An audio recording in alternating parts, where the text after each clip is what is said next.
Louisiana Highway 308, south of Thibodaux, runs alongside Bayou La Fourche for 41 miles, straight as a conviction, between the Levee Road and the cane fields. At night, the road becomes a different thing.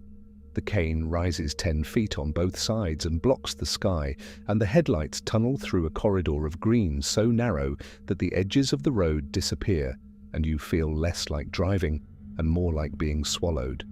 The bayou runs dark on your left, the cane breathes on your right, and sometimes, on the La Fourche, the locals tell you, "Don't stop the car between the second and third crossroads if it's after midnight. Don't stop, don't look at what's in the field, and for God's sake, don't answer if something calls your name." Solange Arsenault was driving home from her mother's house in Napoleonville at 12:40 in the morning in late November. A 30-minute drive she had made hundreds of times. A road, she knew the way, she knew her own kitchen. She was a home health aide, 41, no nonsense, the kind of woman who faced difficulty by organizing it. Her radio was on and she was thinking about whether her daughter needed new shoes for the winter. Her car was a 2018 Hyundai Sonata with 87,000 miles on it and no mechanical complaints. She noted this specifically to me because she wanted to be clear. What happened was not a mechanical failure.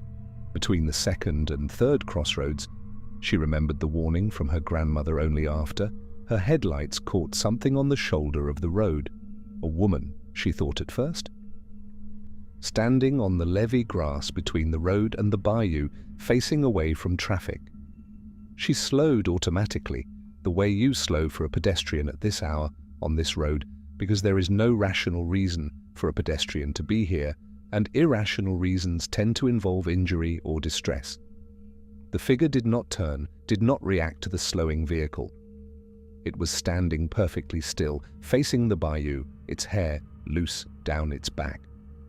Solange pulled alongside and rolled down her window to ask if the person needed help. The figure turned its head 90 degrees to look at her, without moving its shoulders or body, the head rotating alone to a degree that a human neck cannot achieve, like an owl's, like something that had learned where the head was supposed to go, but not how far. Solange accelerated. She will tell you that calmly and without apology. She drove the next 4 miles at 90 miles an hour, with both hands on the wheel and the radio off, and she did not look in the rearview mirror once, which she considers one of the better decisions of her life. When she got home, her hands were shaking. She had 3 missed calls from her mother, who had called at 12:55, 1:03, and 1:17. Her mother, who had woken up with a strong and specific sensation that her daughter was in danger, which her mother did not normally have, her mother being a practical woman, but this night she had woken up feeling it. Solange called her mother back and told her she was fine. She went to bed and lay in the dark, and at 2:30, her phone rang. Unknown number. She let it go to voicemail. In the morning, she played the message. It was her own voice. Not a recording of her voice, in real time, saying words she had never said.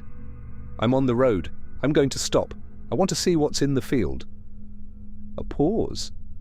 Then, in a different register, lower, something that was using her voice the way a child uses a puppet. "You didn't stop. You were supposed to stop." She showed the voicemail to the police. The officer who took the report listened to it twice and wrote, "Audio disturbance, unknown origin," in his notes, and did not meet her eyes when he handed back her phone. The voicemail is still on her phone. She has not deleted it, and she is afraid to explain why she is afraid to. She has not driven Highway 308 at night since November, and she does not plan to. She asked me, during our conversation, whether I thought the figure on the road was something that had been there for a long time, or something new. I told her I didn't know. She nodded slowly and said that her grandmother had told her about it when she was 7, that on this road at night, something stood at the bayou's edge and turned its head and looked for people who would stop. That the look was the transaction. That seeing its face completed something. Solange didn't see its face. She thanks God for that every night before she goes to sleep. The floating camps of the Atchafalaya, small houses built on pontoons, anchored deep in the interior, accessed only by boat, are a uniquely Louisiana institution. Families have kept them for generations. They serve as hunting camps, fishing retreats, gathering places for the quiet family. Mysteries that accumulate when a place has been in use for 70 years. Old photographs on water-stained walls. Handwriting in pencil on a doorframe marking a child's height in 1958. A coffee cup in the same cupboard it's been in since before anyone living can remember. These camps hold memory the way swamp soil holds everything, deep, dark, and permanent. This is the story of what one family found in the photograph on the wall of their camp, and what the photograph found in them. The Trosclair family had owned Camp Marguerite since 1954. 3 generations had fished from its narrow porch, slept in its 4 small bunks, and played bourrée under the single overhead bulb on rainy nights. The camp sat 3 miles into the Atchafalaya Basin, accessible only by a 15-minute boat ride through channels that the Trosclair men knew by memory and instinct. In October, Guy Trosclair Jr. brought his adult daughter Mia for the first time in 3 years. They arrived Friday afternoon, opened the camp, swept out the mud dauber nests, and settled in for a weekend of fishing and card games. Everything was normal until Mia looked at the photograph above the kitchen table. The photograph had hung there for as long as Guy could remember. A black and white group photo, 3 rows, 14 people, the old Trosclair family gathered on the camp porch in what he believed was 1961. He had looked at it hundreds of times and could identify most faces. Mia asked him who was standing in the water behind the group. Guy looked. Behind the 3rd row, visible between the gaps in the standing figures, the bayou was visible, the same bayou 60 years ago, the same cypress trees just beginning to grow to their current size. And standing in the shallows of that bayou, perhaps 10 meters back from the porch, was a figure, tall, pale, unambiguous, standing very still in the water and looking directly at the camera. Every person in the photograph was smiling or looking at each other. The figure in the water was the only one who appeared to have moved during the exposure. It was slightly blurred, while everything else was sharp, as if it had taken one step toward the camera just as the shutter opened. Guy did not remember the figure from the hundreds of previous viewings and could not explain why he had never noticed it. Mia photographed the photograph with her phone and zoomed in. They found, in the camp's old tackle box, a letter-sized envelope of duplicate prints from the same shoot, 12 additional photographs from the same day, printed in the same batch. They spread them on the table and checked each one. In 4 of the 12, the figure was in the water, in a different position in each photograph, always behind the group, always looking at the camera. In 2 photographs, it was closer than in the first print. In the last photograph, taken at the end of the day based on the light angle, it was standing on the near bank, almost at the porch steps.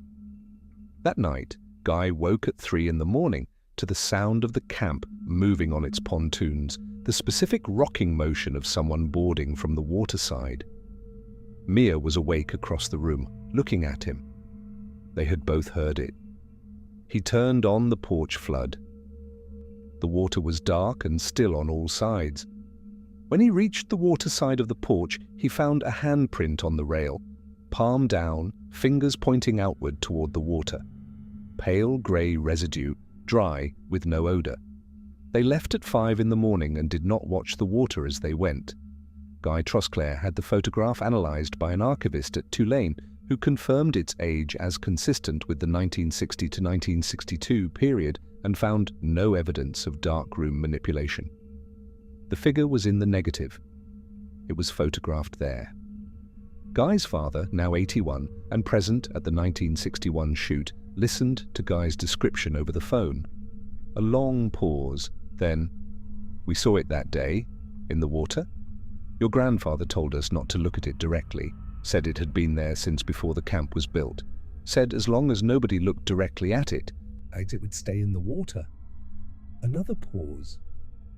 I guess it's been in the photographs this whole time, and I just trained myself not to see it. You always could look too hard at things, Guy. Camp Marguerite is currently listed for sale. The photographs are in a box in Guy's garage. He hasn't been able to bring himself to throw them away. Every body of water in Louisiana has its folk wisdom, its specific warnings, its local knowledge, the things the people who grew up there know without having to think about them. The particular lesson of Bayou Cocodrie and the Tensas River Basin is this: don't follow a stranger into the interior. Don't follow anyone who you didn't come with, no matter how certain they seem, no matter how well they appear to know the water, because in this part of the swamp, some of the people you meet on the water aren't guiding you somewhere, they're leading you somewhere, and those are very different things. This is the story of the only man I've ever met who followed one of those guides and came back. Retired schoolteacher Bernard Fonville, 68, had been planning a solo week-long float trip on the Tensas for 2 years. He was an experienced river canoeist who had run the Buffalo, the Current, and the 11 Point, but he had never paddled Louisiana bayou country, and he had done his research carefully. He had maps, tide charts, a 20-page printed guide to local vegetation and wildlife, and the name of a contact in Faraday if he needed emergency extraction. He put in at the Tyndall Landing at 7 in the morning on a Monday in April. The weather was clear, the water was up from spring rains, and he was by his own description absolutely thrilled to be there. On his second morning, working a slow bend of the Tensas 12 miles from his put-in, he encountered a man in a flat-bottomed pirogue. The man was older, Bernard estimated late 70s, maybe older, with the particular leathered look of someone who has spent entire decades outside. He introduced himself as Reo, no last name. He said he ran trap lines in this section and knew it better than anyone. He offered, without Bernard asking, to guide him through a cutoff that would save him 4 miles and put him on a stretch of water where the bass fishing was exceptional. Bernard accepted. He told me he cannot fully explain why he accepted so readily. There was something about the man that felt familiar in the way a known road feels familiar. You follow it without thinking. Rio led him through the cutoff, a narrow grass-choked channel that did not appear on Bernard's maps, and into a section of the Tensas Basin he had no record of. Wider water, heavy cypress, the bottom clearly very deep. Exceptional. Quiet. Rio paddled ahead without looking back, and Bernard kept pace, and after 40 minutes Bernard realized he had no idea where he was in relation to his planned route. He checked his GPS and the device showed him in the correct rough area, but the channel he was on did not resolve to any mapped waterway. He called out to Roe to ask for a landmark. Roe stopped paddling. His pirogue drifted. He turned and looked at Bernard with an expression that Bernard described as not quite correct. The smile was right, the words were right, but the eyes did not match any of it, focused on a point behind Bernard's head rather than on Bernard himself. He said, "Not much further now." Bernard asked, "Further to what?" Roe did not answer. He began paddling again. Bernard stopped paddling. He let the distance between the two boats grow. He watched Roe continue ahead, the pirogue becoming smaller in the cypress corridor, and something in him, something old and blunt that didn't bother with words, said, "Stop. Do not follow. Get off this water." He turned his canoe and paddled back the way he came. He heard, behind him, Roe's voice, now distant, calm, saying his name. Just his name. Bernard had never given Roe his name. He had not introduced himself. He had said nothing personal, had no identifying information visible on his boat or gear. Roe had called him Bernard, clearly and distinctly, twice. He paddled for 3 hours back through the unmarked cutoff and did not stop until he hit a stretch of the Tensas he could positively identify on his map. He completed the trip. He is that kind of man. But he told everyone at his takeout point about the encounter, asking if anyone knew a trapper named Roe in that section of the river. The woman who ran the takeout said Roe. There was a Roe family here forever, old trappers, but the last one died, must be 30 years ago, Elias Reo, drowned out on the Tensas. They never found the body. She showed Bernard a newspaper photograph from the 1993 obituary. Bernard looked at the photograph for a long time. Then he gave it back and thanked her and drove to his motel in Faraday and sat on the edge of the bed for a while. He described the man in the photograph to me. He described Reo. Then he was quiet for a moment and said, "The eyes were wrong in the photograph too." Let me tell you about smell, because the swamp is first and foremost a place of smell. It is the organic sweetness of decomposing matter, millions of years of sediment releasing slowly back into the chemistry it came from. Spanish moss and cypress bark, and the faint mineral iron of deep water. Wood smoke from a far camp, the particular clean smell of rain on hot mud. The swamp does not smell like rot the way people who haven't been there expect. It smells like process. It smells like the middle of a long, slow, necessary operation. But there is a subset of smell in the swamp reported by hunters, trappers, and survey workers with enough consistency to be documentable that is different from all of this. A smell of sweetness under decay, like overripe fruit turning, with something underneath it that people struggle to name.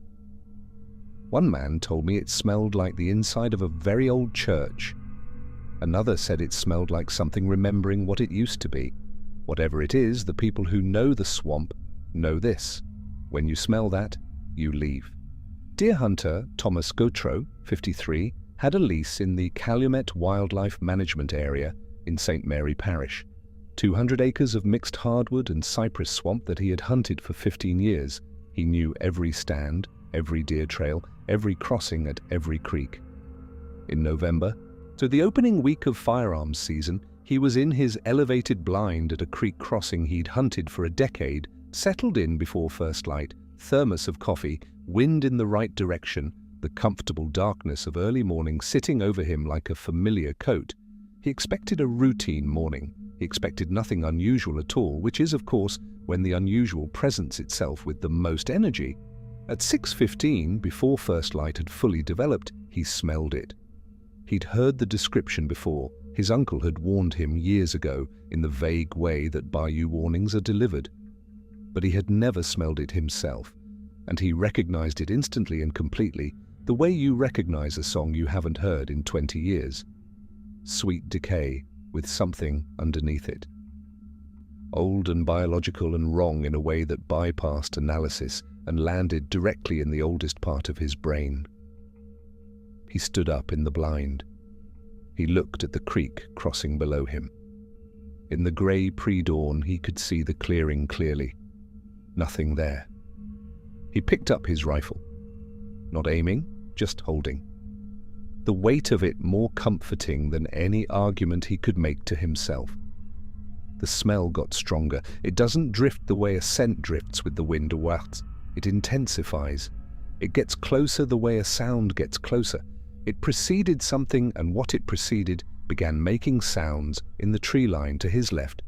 Not the sounds of a deer, which he could read from 100 meters, but a movement through heavy brush that was large and not cautious and not concerned about being heard. Something with mass and presence moving toward the crossing with a deliberateness that was entirely unlike any animal he'd hunted in 15 years. Then it stopped. 40 meters to his left, in the tree line, it simply stopped.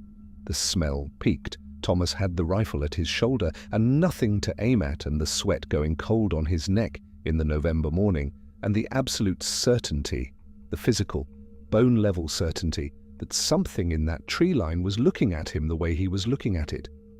It moved again, not toward him, lateral, along the tree line, moving in a slow arc that, he understood with a jolt of clarity, was putting the wind between them. It was checking his scent. It was doing what a predator does when assessing something it is considering. It was treating him as prey, He descended the blind ladder one-handed, rifle up, watching the tree line. He hit the ground, and he heard it stop moving. He was between the blind and the trail back to his truck. 200 meters of open field, and then hardwood. He started moving. It started moving when he moved, parallel, matching his pace. He ran the last 50 meters to his truck. He heard it enter the field behind him, and he was in the truck with the engine running. And he looked once in the rearview mirror and saw nothing, and drove out without looking again. He has not returned to that lease. His uncle, when told how close it had been, said quietly, "You're lucky you ran." Thomas asked what it was. His uncle thought about it and said, "I think it's something that was here before the deer, before everything we hunt. And every once in a while it remembers that we're here too." Thomas is still a hunter.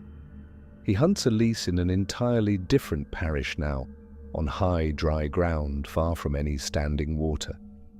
He sleeps fine, but he has not lit a candle in his house since November of that year.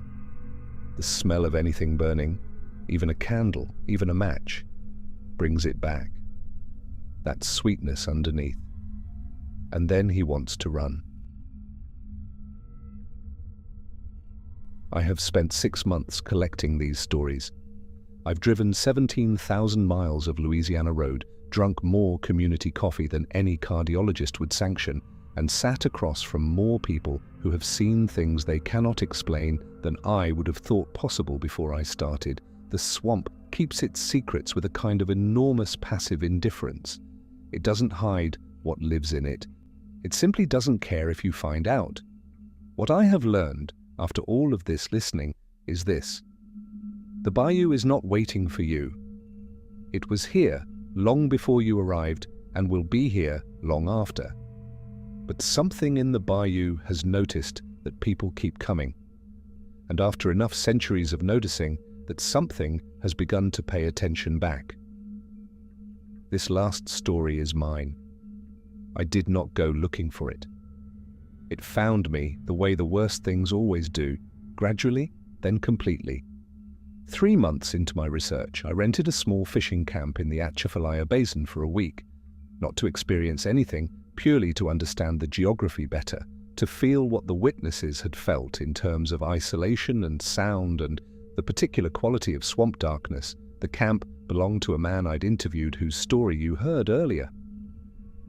He offered it, and I accepted, and I drove 2 hours south from Baton Rouge on a Tuesday in February with a recorder, 2 notebooks, and enough groceries for a week. I am not a superstitious person. I am a researcher.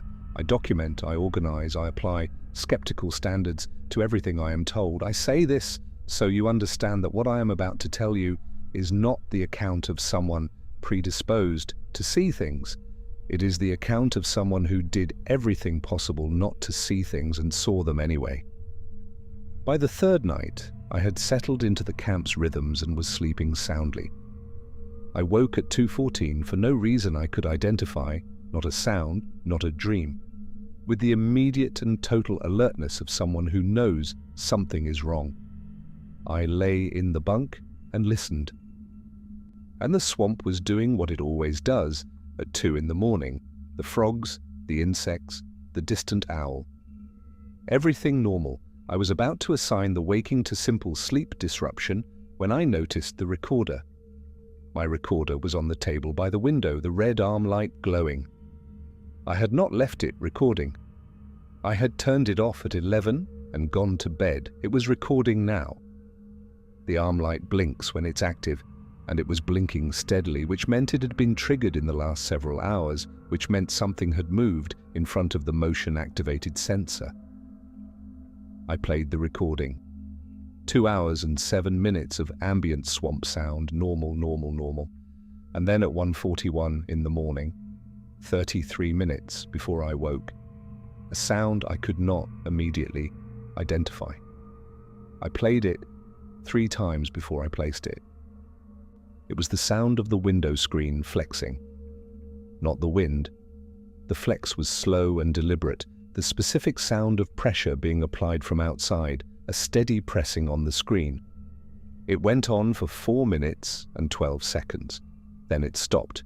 Then 30 seconds of silence. Then directly into the recorder, close, within inches of the microphone. Something exhaled. One long, slow breath, that was all. The recording returned to ambient swamp sound and stayed there until I woke. I checked the screen from the inside in the morning light. Something had pressed against it from outside over an area roughly the size of a large hand. Not a perfect hand shape, wider, the points of pressure unevenly spaced in a way that didn't match human anatomy perfectly. I walked the camp perimeter. The ground on that side of the camp was soft from recent rain. There were no footprints. There was, in the mud just below the window, a depression that might have been made by something kneeling. A broad, shallow impression, with no defined edges, as if something very heavy had been there long enough for the mud to set slightly around its weight. And then it had risen and left no print of departure. I packed my equipment carefully and professionally, and I drove out of the Atchafalaya on the same road I'd driven in. I did not begin shaking until I hit the interstate. I have reviewed the recording many times. I have had 2 audio engineers listen to the exhale and give their assessment. Both said the same thing. It was biological. It was produced by a respiratory system. It was close, within 6 to 8 inches of the microphone, and it was calm. Not the exhale of something startled or aggressive or in pain. The exhale of something that was relaxed, that was comfortable, that had been where it was for a long time, and was simply breathing. Something stood at my window for 4 minutes in the middle of a February night and listened to me sleep. And when it was done listening, it leaned in close to the machine that records sounds, and it breathed once directly into it. As if it wanted me to know, as if, after all the listening, it wanted to be heard. I have been back to the bayou 4 times since then. I need to finish this project. The people I talk to send me on my way before dark.